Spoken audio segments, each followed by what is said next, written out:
ನೂತನ ಸಚಿವ ಸಂಪುಟ ರಚನೆಯ ಕಸರತ್ತು ಕಾಂಗ್ರೆಸ್ನಲ್ಲಿ ಜೋರಾಗಿದೆ. ಹಳೆ ಬೇರು ಹೊಸ ಚಿಗುರು ಫಾರ್ಮುಲಾದ ಅಡಿಯಲ್ಲಿ ಸಂಪುಟ ರಚನೆ ಆಗುತ್ತಾ ಅನ್ನೋದು ಪ್ರಶ್ನೆ. ಹಳಬರನ್ನು ಕೆಲವರನ್ನು ಇಟ್ಕೊಂಡು, ಪ್ರಭಾವಿಗಳನ್ನ ಇಟ್ಕೊಂಡು, ಚುನಾವಣೆಯನ್ನ ಗೆಲ್ಲಿಸೋ ಸಾಮರ್ಥ್ಯದವ್ರನ್ನ ಇಟ್ಕೊಂಡು ಒಂದು ಎಕ್ಸ್ಪೆರಿಮೆಂಟು ಮಾಡಿಬಿಡೋಣ ಅನ್ನೋ ಆಲೋಚನೆ.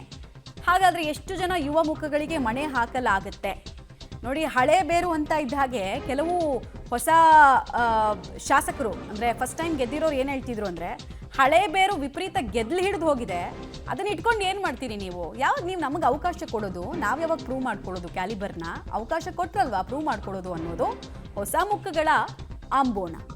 ಹೀಗಾಗಿ ಪ್ಲಾನ್ ಏನು ಅನ್ನೋದು ಪ್ರಶ್ನೆ. ಡಿ.ಕೆ ಸಂಪುಟದಲ್ಲಿ ಯುವ ಮುಖಗಳಿಗೆ ಅವಕಾಶ ಇರುತ್ತಾ? ಆಡಳಿತ ಶೈಲಿಯಲ್ಲಿ ಭಿನ್ನತೆಯನ್ನು ನೋಡೋದಕ್ಕೆ ಸಿಗುತ್ತಾ? ಹಳೇ ನಾಯಕರುಗಳಿಗೆ ಅಥವಾ ಮನೆ ಹಾಕ್ಬಿಡ್ತಾರೆ, ರಿಸ್ಕ್ ಬೇಡ ಅನ್ನೋ ಕುತೂಹಲ ಕೂಡ ಸದ್ಯಕ್ಕೆ ಮನೆ ಮಾಡ್ತಾ ಇದೆ. ಬಟ್ ಕಾಲೆಳೆಯುವ ರಾಜಕಾರಣ ಜೋರಾಗಿ ಆಗ್ತಾ ಇದೆ. ಬೇಡ ಜೂನಿಯರ್ಸು ಸೀನಿಯರ್ಸೇ ಇರಲಿ ಅನ್ನೋ ಲೆಕ್ಕಾಚಾರ ಕೂಡ ಇದೆ. ಸಂಪುಟ ಪಟ್ಟಿ ಇವತ್ತಿನ ಸಭೆಯಲ್ಲಿ ಬಹುತೇಕ ಫೈನಲ್ ಆಗುತ್ತೆ ಅಂತ ಹೇಳಲಾಗ್ತಾ ಇದೆ. ಹಿರಿಯರ ಜೊತೆಗೆ ಹೊಸ ಶಾಸಕರಿಗೂ ಕೂಡ ಸಂಪುಟದಲ್ಲಿ ಸ್ಥಾನ ಸಿಗಬಹುದು. 8ಕ್ಕೂ ಹೆಚ್ಚು ಹೊಸ ಮುಖಗಳಿಗೆ ಮಣೆ ಹಾಕೋ ಸಾಧ್ಯತೆ ಬಗ್ಗೆ ಕೂಡ ಮಾಹಿತಿ ಸಿಗ್ತಾ ಇದೆ. ಬಟ್ ಒಂದು ವೇಳೆ 10 ಜನರ ಕ್ಯಾಬಿನೆಟ್ ರಚನೆ ಆದರೆ 10ರಲ್ಲಿ 8 ಅನ್ನೋ ದೊಡ್ಡ ರಿಸ್ಕ್ ಫ್ಯಾಕ್ಟರ್ಗೆ ಕೈ ಹಾಕ್ತಾರಾ, ಅಥವಾ ಹಂತವಾಗಿ ಮೊದಲ ಹಂತದಲ್ಲಿ 4, ಎರಡನೇ ಹಂತದಲ್ಲಿ 4 ಅನ್ನೋ ಫಾರ್ಮುಲಾಗೆ ಬರ್ತಾರಾ ಅನ್ನೋದನ್ನು ನೋಡಬೇಕಾಗತ್ತೆ. ಯಾಕಂದರೆ ಪೊಲಿಟಿಕಲ್ ಪಾರ್ಟೀಸ್ಗೆ ಅಲ್ಟಿಮೇಟ್ಲಿ ಬೇಕಾಗೋದು ಪೊಲಿಟಿಕಲ್ ವೋಟ್ ಬ್ಯಾಂಕು. ಹೊಸಬರಿಗೆ ಪೊಲಿಟಿಕಲ್ ವೋಟ್ ಬ್ಯಾಂಕ್ ಸೃಷ್ಟಿಯಾಗುತ್ತಾ ಕೇಳಿದ್ರೆ ಇಲ್ಲ.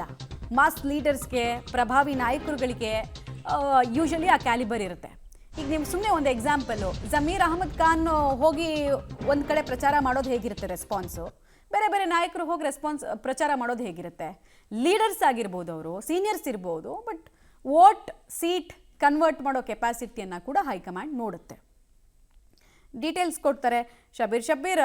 ತಕ್ಕ ಮಟ್ಟಿಗೆ ಎಕ್ಸ್ಪೆರಿಮೆಂಟ್ ಮಾಡೋದಕ್ಕೆ ಬಯಸಿದ್ರು 8 ಜನರನ್ನ ಒಮ್ಮೆಲೆಗೆ ಸಂಪುಟಕ್ಕೆ ಸೇರಿಸ್ಕೊಂಡ್ರೆ ಅಲ್ಲಿ ಟರ್ಬುಲೆನ್ಸ್ ಜಾಸ್ತಿ ಆಗುತ್ತೆ, ಕಂಪನಿಗಳು ಮತ್ತೆ ಶುರುವಾಗುತ್ತೆ. ಸೊ ಇಂಥದ್ದೊಂದು ರಿಸ್ಕ್ ಕೈ ಹಾಕೋ ಸಾಧ್ಯತೆ ಎಷ್ಟು? 8 ಅಂದರೆ ಹಂತವಾಗಿನಾ ಅಥವಾ ಒಮ್ಮೆಲೆಗೆನಾ? ಏನು ಮಾಹಿತಿ ಇದೆ? ಇಲ್ಲ, ಒಂದೇ ಹಂತದಲ್ಲಿ ಎಲ್ಲ ಹೊಸ ಮುಖಗಳಿಗೂ ಆದ್ಯತೆಯನ್ನು ಕೊಡುವಂಥದ್ದು ಬಹುತೇಕ ಅನುಮಾನ. ಹಂತವಾಗಿ ಅವರನ್ನ ಕ್ಯಾಬಿನೆಟ್ಗೆ ಸೇರ್ಪಡೆ ಮಾಡುವಂಥ ಪ್ರಯತ್ನಗಳನ್ನು ಕೂಡ ಹೈಕಮಾಂಡ್ ಮಾಡುವಂಥ ಸಾಧ್ಯತೆಗಳಿದ್ದಾವೆ. ನೋಡಿ, ಮೊದಲ ಹಂತದಲ್ಲಿ ಸರಿಸುಮಾರು 15 ಜನ ಪ್ರಮಾಣ ವಚನವನ್ನು ಸ್ವೀಕರಿಸಬಹುದು ಅನ್ನುವಂಥ ಮಾಹಿತಿಗಳಿದ್ದಾವೆ. ಇದರಲ್ಲಿ 10 ಜನ ಹಿರಿಯ ನಾಯಕರೇ ಇರ್ತಾರೆ. ಈ ಹಿಂದೆ ಸಚಿವ ಸಂಪುಟದಲ್ಲೂ ಕೂಡ ಅವರು ಇದ್ದರು, ಮತ್ತು ಮುಂದಿನ ಸಚಿವ ಸಂಪುಟದಲ್ಲೂ ಕೂಡ ಅವರು ಮುಂದುವರಿತಾರೆ.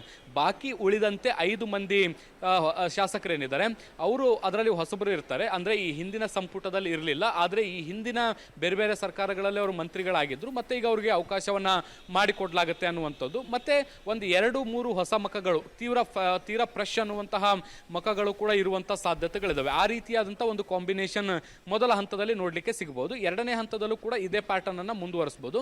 ಆ ಮೂಲಕ ಹಂತಗಳಲ್ಲಿ ಹೊಸ ಮುಖಗಳು ಮತ್ತು ಎರಡನೇ ಹಂತದ ನಾಯಕರನ್ನು ಮತ್ತು ಹಿರಿಯ ನಾಯಕರನ್ನು ಮೂವರನ್ನು ಕೂಡ ಉಳಿಸ್ಕೊಳ್ಳುವಂಥ ಪ್ರಯತ್ನವನ್ನ ಮಾಡೋ ಮೂಲಕ ಎಲ್ಲ ವರ್ಗಗಳನ್ನು ಸೆಳೆಯುವಂಥ ಪ್ರಯತ್ನಗಳು ಕೂಡ ಆಗಬೇಕು.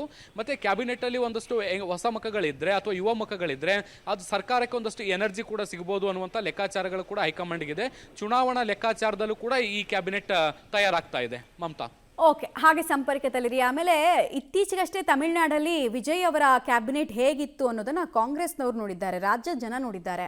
ಸೊ ಅಷ್ಟೆಲ್ಲ ಎಕ್ಸ್ಪೆರಿಮೆಂಟ್ ಅಲ್ಲಿ ಮಾಡ್ತಾರೆ ಅಂದಮೇಲೆ ಇಲ್ಲಿ ಯಾಕೆ ಮಾಡಬಾರ್ದು ಅನ್ನೋ ಆಲೋಚನೆ ಜನರಿಗೂ ಇರುತ್ತೆ. ನೋಡೋಣ ಇದಕ್ಕೆ ಏನು ಉತ್ತರ ಸಿಗುತ್ತೆ ಅಂತ.